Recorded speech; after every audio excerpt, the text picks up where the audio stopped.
For most of us, our home is the single biggest asset we will ever own. It's way more than just a place to live, it's this massive financial investment.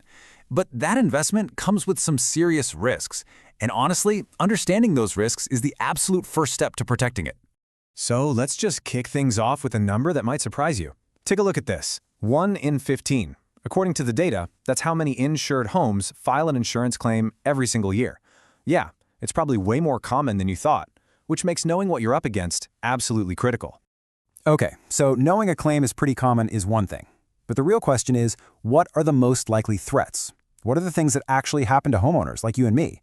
Well, in this explainer, we're going to break down the most common claims, what they cost, and what you really need to know. Here's the game plan.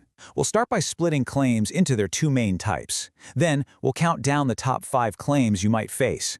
We're going to do a special deep dive on water damage, because trust me, it's full of tricky details. And then we'll wrap it all up with how you can protect your biggest asset. All right, first things first. Pretty much every home insurance claim you can think of falls into one of 2 major buckets. Just think of it like 2 different worlds. Damage that happens to your stuff and damage that happens because of you. And wow, this chart really puts it all in perspective. Just look at that massive purple section. Data from the Insurance Information Institute shows that a whopping 97.3% of all claims are for property damage. Liability, that tiny little blue sliver, it's barely a fraction of the total. So let's just spell this out. On the left, you've got property damage. That's for damage to your house and your belongings. Like a storm-damaged roof or a burst pipe.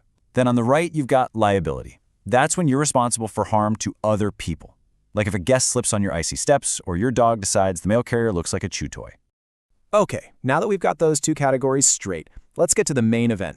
What are the top 5 reasons homeowners are actually picking up the phone and calling their insurance company? Let's count them down. Coming in at number 1, it's not even close, is damage from wind and hail. This category covers the whole shebang, from a few shingles getting blown off in a thunderstorm to, catastrophic damage from a hurricane or a tornado.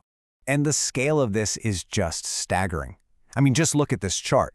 Wind and hail aren't just one of the risks. They account for 42.5% of all property damage claims. It is, without a doubt, the single biggest threat to your home. So what's the price tag on something like that? Well, the average wind and hail claim is just over $13,500. That's a serious number, for sure. But as you're about to see, it's the sheer frequency, not just the cost, that puts this one at the top of the list. All right. Our number 2 most common claim is water damage and freezing. Now, this is important. We are specifically talking about non-weather-related water. So we're not talking about floods here. We're talking about the water that comes from inside your house. And just to give you an idea of how often this happens, about 1 in 60 insured homes files a claim for water damage from stuff like burst pipes or appliance failures every single year. It's a ridiculously common household problem. And the cost? Well, the average claim is nearly $14,000, making it just a little bit more expensive on average than a wind and hail claim. Now, water can do a whole lot of expensive damage, and it does it fast. So, the 3rd most frequent claim is for fire and lightning. And while it happens less often than wind or water issues, this is the one that is by far the most severe in terms of just pure financial devastation. And this number right here explains why. The average cost of a fire and lightning claim is a staggering $84,000. That is more than 6 times the cost of the average wind or water claim. It's a less common event, but man, it is a truly catastrophic one. Claim number 4 is kind of the catch-all category. This is for all the other strange and totally unexpected ways your property can get damaged, from the stuff that's kind of mundane to things that are truly bizarre. And some of the examples are pretty wild. A truck hitting your house, a stray baseball through the window, or a tree falling. Sure, those happen. But policies have also covered things as strange as blue ice. Yep, that's frozen waste falling from an airplane, crashing right through someone's roof. It's the category for the truly unexpected. And finally, we get to claim number 5, liability. Remember, this is that tiny slice of the pie we saw earlier. These claims are way less frequent than property damage, but they can be unbelievably expensive. These are claims where you get held responsible for someone else's injury or their property damage. A slip and fall is the classic example, but it also includes stuff like your dog biting someone, a tree from your yard falling on your neighbor's car, or even a contractor getting hurt while working on your house. Okay, now let's circle back to water damage for a second, because there's a really critical distinction here that trips up a ton of homeowners. In the world of insurance, not all water damage is created equal. Not even close. This is probably the single most important thing to understand about your policy. It covers damage that is sudden and accidental. So, a pipe that suddenly bursts and floods your basement, you're covered. But a slow, tiny leak from that exact same pipe that rots the wall over 6 months, that's seen as a maintenance issue, and it's almost always excluded.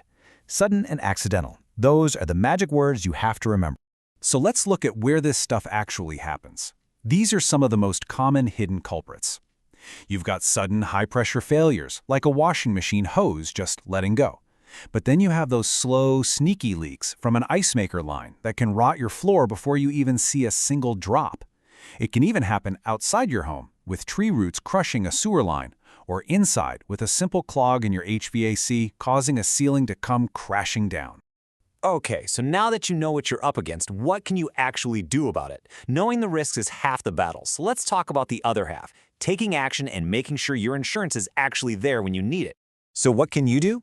Here are the key takeaways. First, regularly inspect those appliance hoses and pipes for any signs of wear and tear. Second, keep your gutters clear. Get that water away from your foundation. Third, deal with small problems like a tiny roof leak immediately before they become big, uncovered disasters. Fourth, and this is a big one, take the time to actually read your policy and understand what's excluded. And finally, check in with your agent once a year to make sure your coverage still makes sense for your life. So I'll just leave you with this thought. Your insurance policy knows the difference between a sudden disaster and a slow leak. The real question is, do you? Because being prepared for both, well, that's the mark of a truly protected homeowner.